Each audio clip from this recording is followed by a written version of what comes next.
This episode is brought to you by Samsung. Unfold the all-new Galaxy Z Fold 4 and expand your world. With Flex Mode, it stands on its own, so you're hands-free to get more done during calls. And with multi-window view, you can use up to 3 apps at the same time. Plus, the edge-to-edge screen allows you to fully immerse yourself in your favorite games and shows. Visit Samsung.com to learn more about Galaxy Z Fold 4.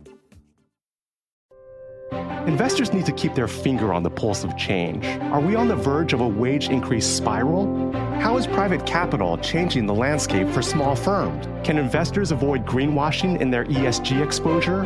Welcome to Season 2 of The Outthinking Investor, an award-winning podcast from PGIM. Subscribe to PGIM's The Outthinking Investor today for these insights and more. This podcast is intended solely for professional investor use. Past performance is not a guarantee of future results. I'm Nick Westergaard, and this is On Brand, helping you tell your story. My guest this week is Michelle Mazur. As experts, as business owners, we have like level 10 knowledge of what it is we do. And your clients have level 1 or 2. And we think as the expert, I'm bringing it down to their level when we work on the messaging, but we're still at like a 6 or a 7. And there's this huge gap. Like your clients still aren't where you're at, even though you think you're, speaking their language. Dr. Michelle Mazur is a messaging expert who works with brilliant business owners who are shaking things up but having trouble talking about it.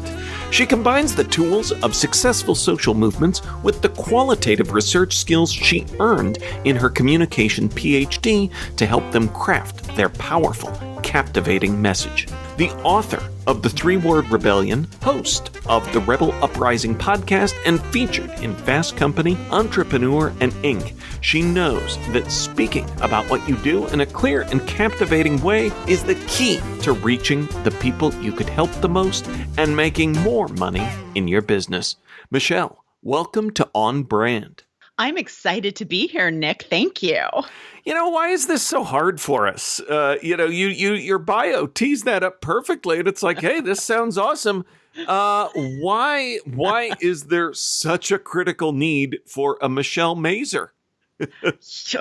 Mostly because we are terrible at describing the work that we do and how we serve our customers. A lot of the people I work with are experts in their field, and they're really close to their work. And what's important to the expert, and even what's important to the company, is not what's important to your client. So it's really hard for people to back out and see their work like their potential client sees their work. So they're in that I'm just going to talk about my solution because that's what excites me, but that's not what excites your client. You hit the nail on the head too, because it's not because of some sort of deficit of intelligence. That's why I love that you talked about brilliant business owners, because there's all kinds of smart people that have this challenge. Yes. And there are amazing businesses that are out there that people have trouble understanding. I think being in this business also, it's incredibly sad when you see that disconnect between something that is amazing and an audience that can't make heads or tails of what someone's trying to say. Yeah, I completely agree, because here is this business who has a product, has a service that can really help people, but the people it needs to reach, they land on their website or they see them on social media and they're like, what are they going on about? Is this for me? What problem does this solve? I'm very confused. And then they go away because they don't see themselves in your business, in your product, your service, your brand. And that is really the problem. So is it easy enough to define as the curse of knowledge stuff of being too close? Yes. It's The Curse of Knowledge. And I read a great book by Lee Lefevre, and it was about explaining what it is you do. And he talks about the fact that as experts, as business owners, we have like level 10 knowledge of what it is we do. And your clients have level 1 or 2 knowledge about what it is you do. And we think as the expert, oh, I'm bringing it down to their level when we work on the messaging, but we're still at like a 6 or a 7. And there's this huge gap. Like your clients still aren't where you're at, even though you think you're, speaking their language. I love quantifying that with the numbers, because I think that's helpful to understand what this gap is. My wife is an elected official and works in city government, and there's all the time I'm trying to understand what she's working on, and I'm going to start using these numbers because I think exactly what you said. She's trying to, explain it, and she feels like she's doing so effectively, but she's at 6 or 7, and I'm 2 maybe, but I'm just, I always think I'm an average community member, and trying to get to that is key. Yeah. What intrigues me is I always, in talking about what you do, I love the idea that constraints help us to inspire some creativity. And yes. I always, cling to the idea, use it in the classroom of a 6-word story. But you go a step further than that with a 3-word rebellion. So you've cut my work in half. So how can 3 words help us to paint that picture?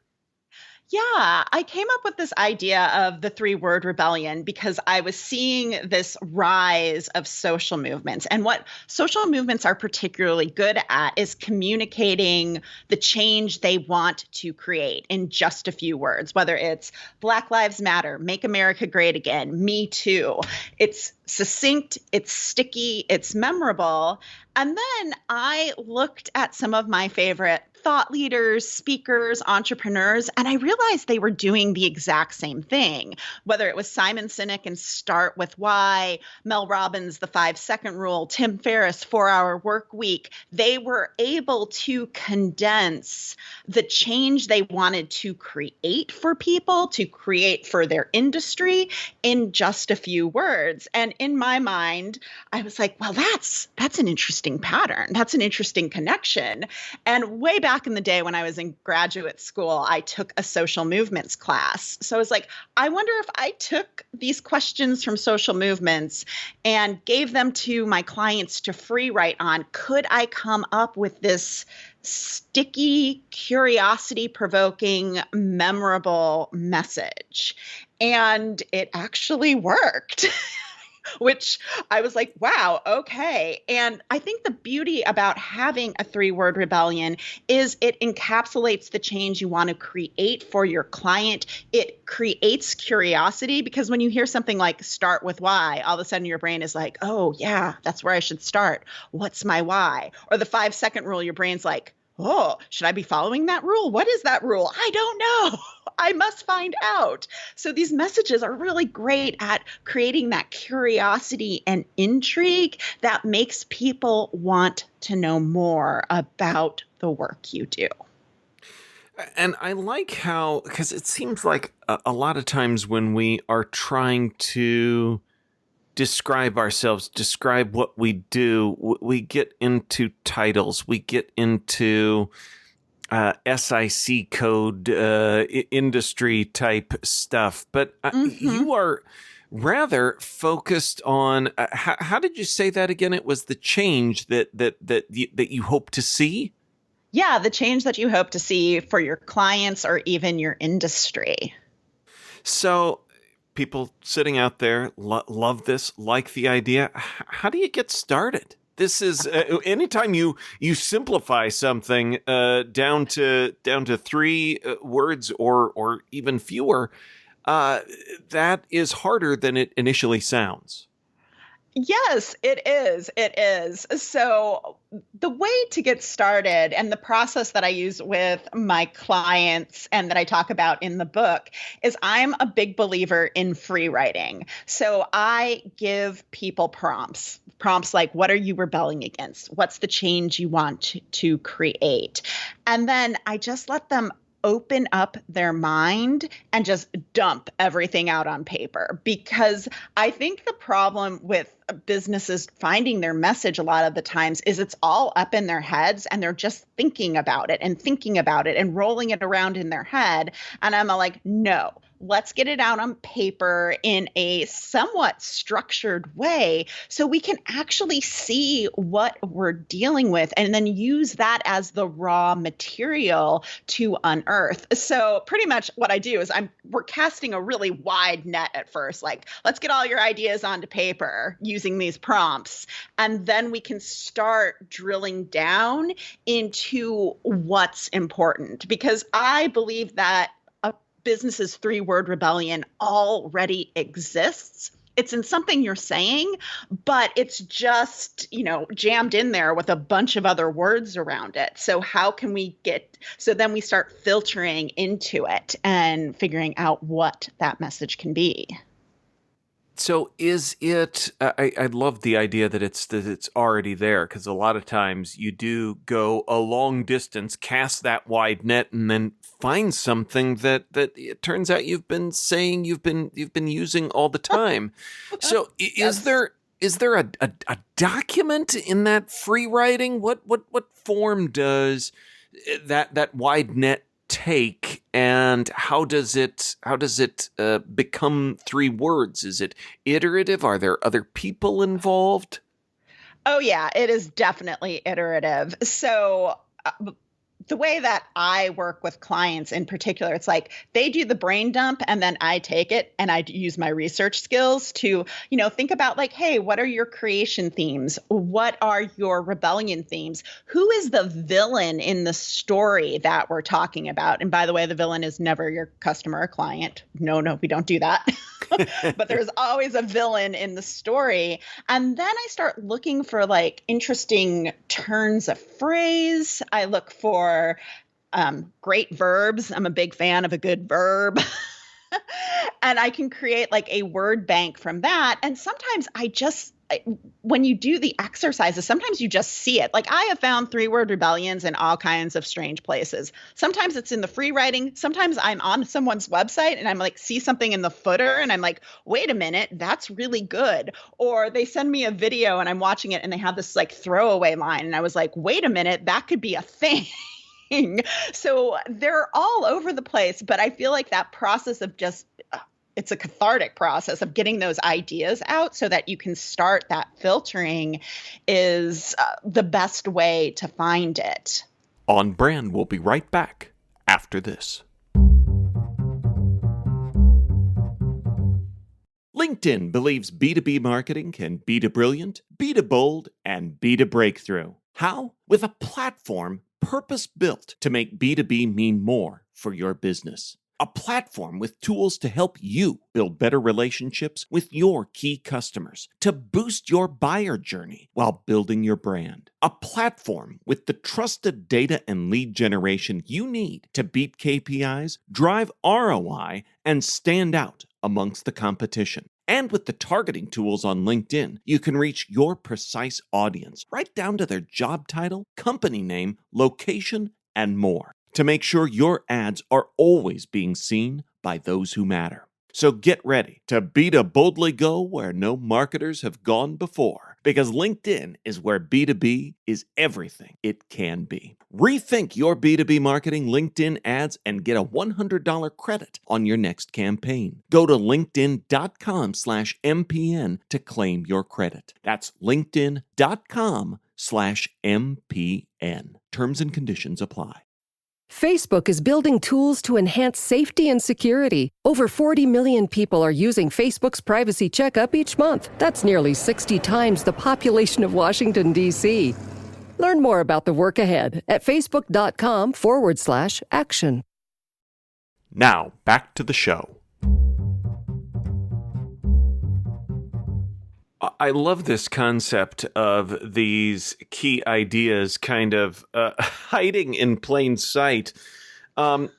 Because and why that's happening gets at something else that you talk about a lot is that we not only have trouble getting these messages out there, sometimes it kind of calcifies into entrepreneurs thinking they're bad at marketing. So how do we kind of get beyond this this box that we put ourselves in?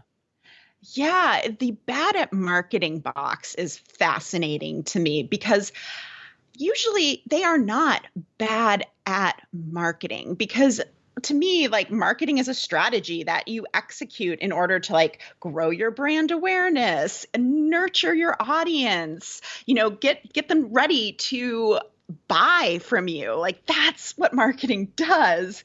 But the message powers all of that. So I see so many people doing these like marketing programs or hiring marketing companies when they're unsure of what they need to say in order to get people's attention, make them curious, create conversation that gets them ready to work with them. So it's not that you're bad at marketing, it's just the message to power that marketing isn't there yet. You're not building that argument for your work.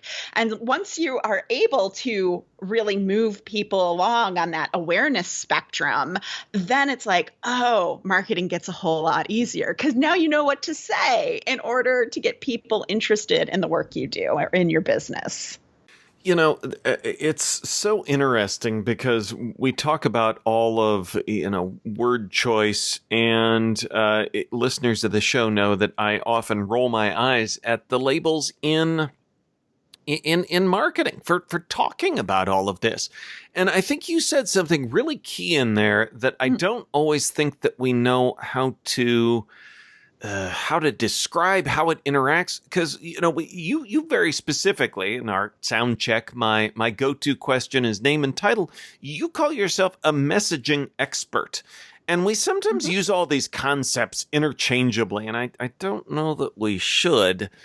Talk a bit about the hierarchy of message, of marketing, of how all of this stuff fits together, and why it's important to use the words as specifically as possible. Yeah, that is such a great question because I feel like there's a lot of confusion about what is messaging, what is copywriting, what is marketing. And the way that I look at it is messaging is the what you say. So it is, it's the message you want to be known for, your 3-word rebellion, but it's also those key messages that move people to want to work with your business.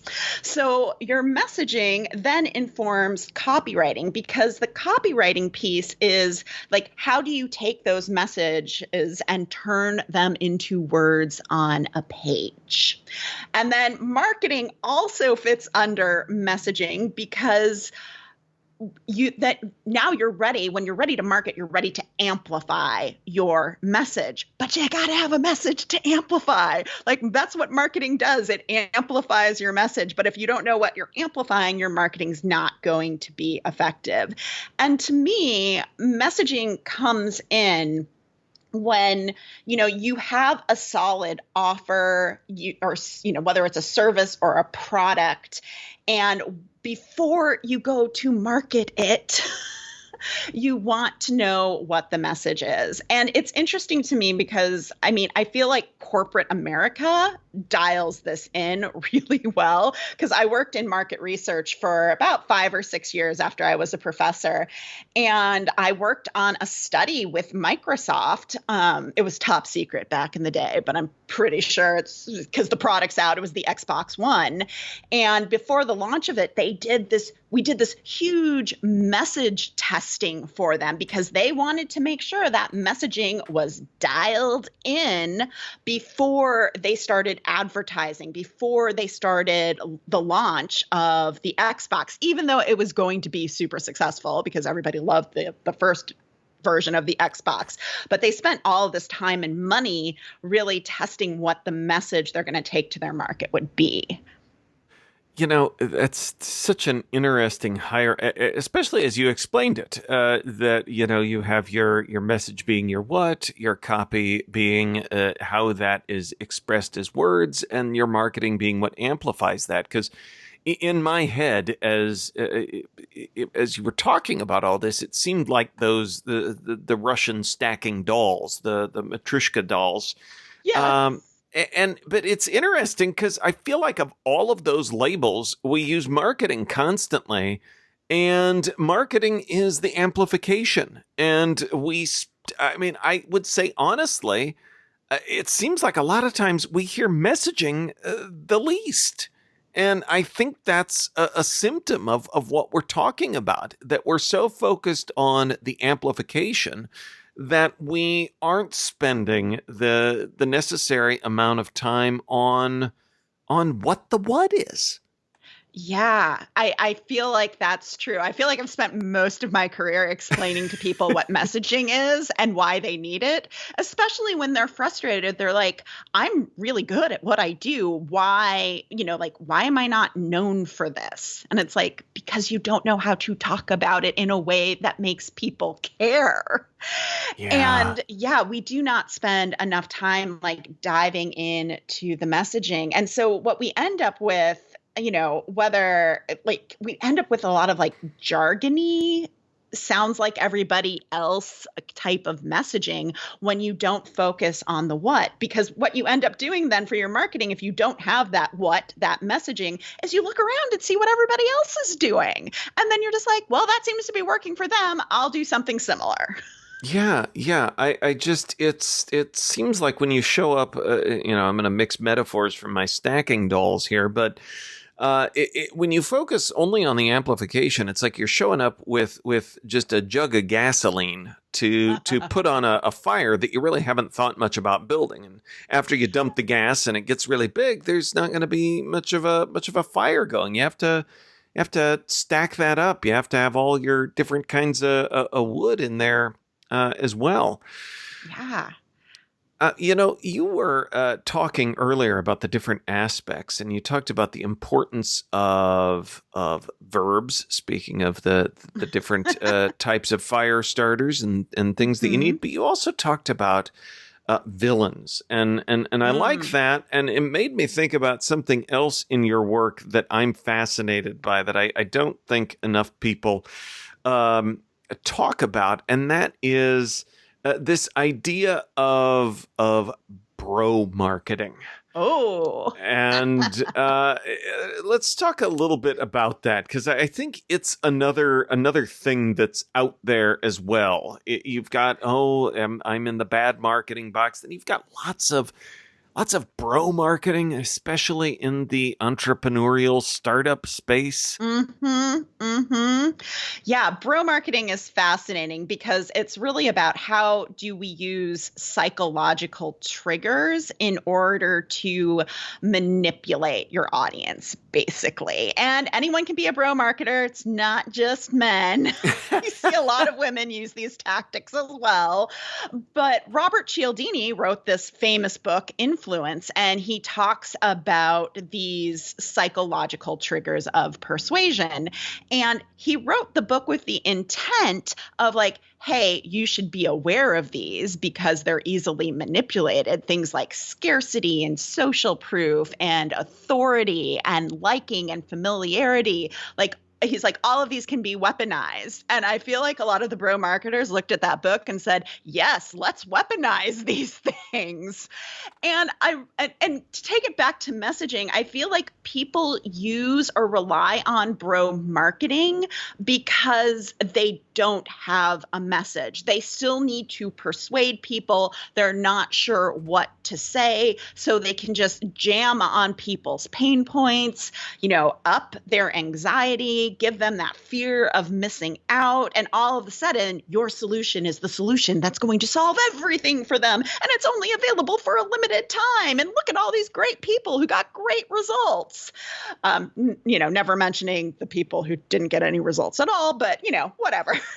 And so then we get this anxiety to buy, and we make that purchasing decision. And a lot of the times it leads to some regret.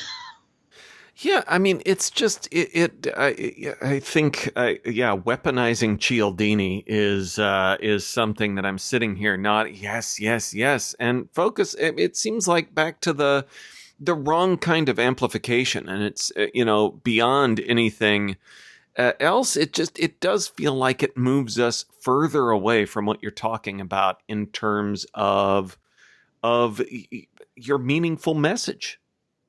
Yeah, it really does, because people who use bro marketing tactics, they don't really have a meaningful message. They're getting customers and clients because they know what to say to manipulate people to pull out their credit card and buy, but they're unclear about how am I actually serving these people? What's the result I want to get them? What's the change I'm trying to create with my work?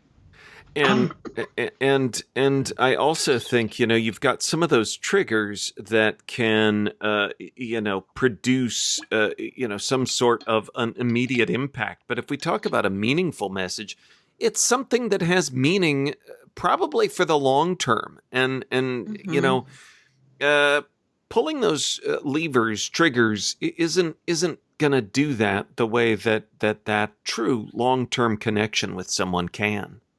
Yeah, well, I feel like when you have a meaningful message, when you understand how to build an argument for your work, that gives people the information they need in order to decide what's best for them, you're creating goodwill, you're creating customer loyalty, because you've helped people make an informed decision versus a decision that is solely based on anxiety, pain, and the fear of missing out. Because I think what happens is, like, these bro marketing tactics, they're great for a fast cash grab. And then people get in there and they're like, oh, this is not for me. This isn't going to deliver on what they said it was going to deliver on. And then that creates a bad brand impression. Yeah. And bad word of mouth. So it harms your reputation. It also, harms customer loyalty. They're not going to come back and work with you ever again.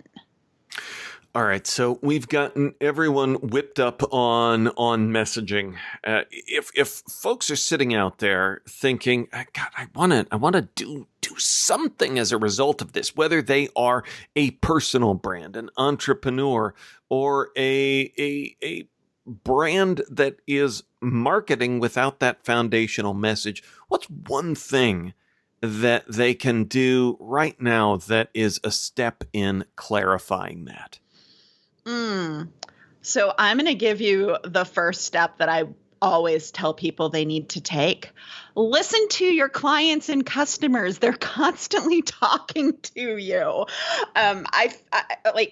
Yes, your 3-word rebellion is very important, but your 3-word rebellion also needs to align with your clients and customers. And finding that, and this is like in my market research wheelhouse, obviously, but being able to pull from customer language, and you probably are sitting on a ton of it. Like, it is all around you, whether it's like comments, questions you're getting, feedback, intake forms, all of the things have customer language. So start pulling from what your customer is saying, and then it's going to be easier to get their attention and build out that 3-word rebellion.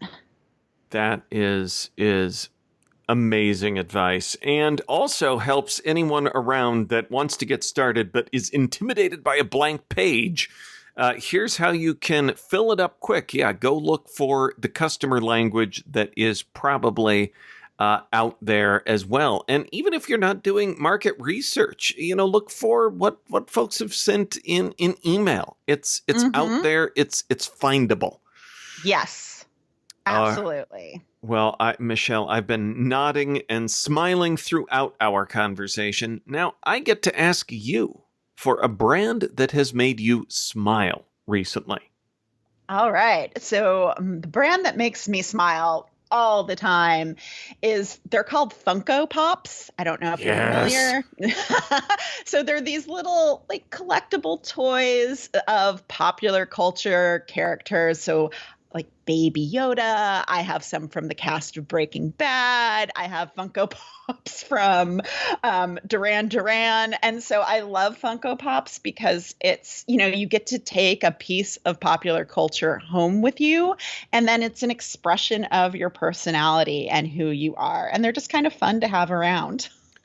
Well, that yes noise that I just made which I don't make for every brand that's made someone smile, but I was also taking a quick inventory. There are at least 20 that are looking at me right now here in the office. And you said Breaking Bad. I've got Mike Ehrmantraut. I love Mike. looking at me. It's funny. It's like to me, they're a lot of little strange reminders. It's funny who you end up like assembling around you. But Mike reminding me not to take any half measures. I have, I have Meryl Streep, Devil Wears Prada, Miranda Priestley, that is kind of like the intimidation factor for walking in my office. She's on the corner of my desk as just a reminder of that's all for anyone out there. But I am almost at the point where I wonder if I have too many, or maybe I need to just start cycling them in and out, like a museum does with their art. I know. I'm at the point where I have too many. My husband often talks about how many Funkos we have, and then he gives them to me as gifts. So I'm a little confused. Yeah, exactly. Yeah, now it's like, my kids do the same thing with me at holidays. It's like I've got so many now. Well, this has been awesome, and as evidenced, I could keep talking about both messaging and Funko Pops for hours, but the time has come. But before we wrap up, I want to tell folks where they can go to learn more about who you are and what you do. Yeah. So if you are interested in getting a taste of the 3-word rebellion, I've put together a little mini audio workshop that you can get at 3wordrebellion.com. And you can find out more about me at drmichellemazur.com. Awesome. An audio workshop. We get all sorts of interesting things. I'm not sure we've gotten one of those before. So happy to link up to that in our show notes at onbrandpodcast.com. Michelle, thanks for being on brand with us. You are so welcome. Thank you. This conversation was amazing. On Brand is part of the Marketing Podcast Network. If you like what you're hearing, if we've made you smile, you can always listen free on Spotify, Apple Podcasts, or whatever your favorite platform may be. And please take a moment and rate and review the podcast to help others find the show. Until next week, I'm Nick Westergaard, and I'll see you on the internet.